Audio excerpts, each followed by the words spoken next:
Բարև ձեզ։ Բարև ձեզ։ Կպատասխանեք մեկ հարցի։ Իհարկե։ Ինչ հանգամանքներում է մահացել Գրիգոր Զոհրաբը։ Գրիգոր Զոհրաբը մահացել է 1915 թվականի եղեղնի ժամանակ։ Լավ, շնորհակալություն։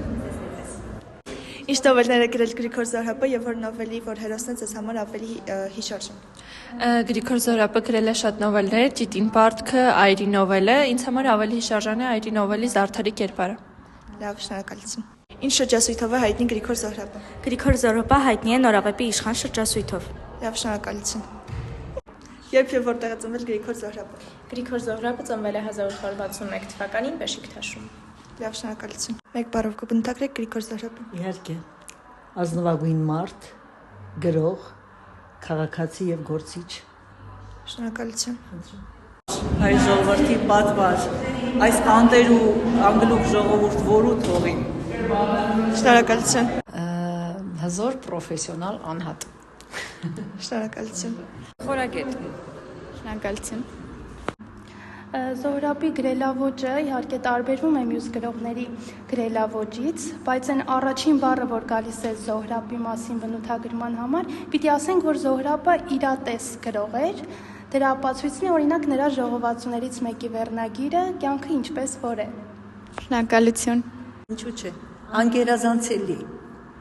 Իսկ ինչ է հենց այդ բնորոշումը։ Անկերազանցելի էր որպես իրավաբան եւ Նորավեպի իշխան։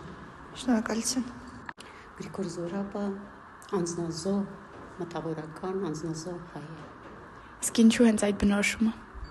Որը թողում սա անտեր ու անգլուխ ժողովուրդը, չէ, չեմ կրնար փախչիլ։ Մինչև վերջ պարտքս է, պետք է պատնեշին վրա մնամ։ Պատասխանեց Զոհրաբը, երբ նրան առաջարկեցին հեռանալ Թուրքիայից եւ փրկվել։ Շնորհակալություն։ Ներբազգաց։ Իսկ ինչ է հենց այդ բնորոշումը։ Որովհետև Զոհրաբի ստեղծագործությունները կարդալիս հասկանում ենք, որ նա մարդկային հոգու մեծ գիտակ է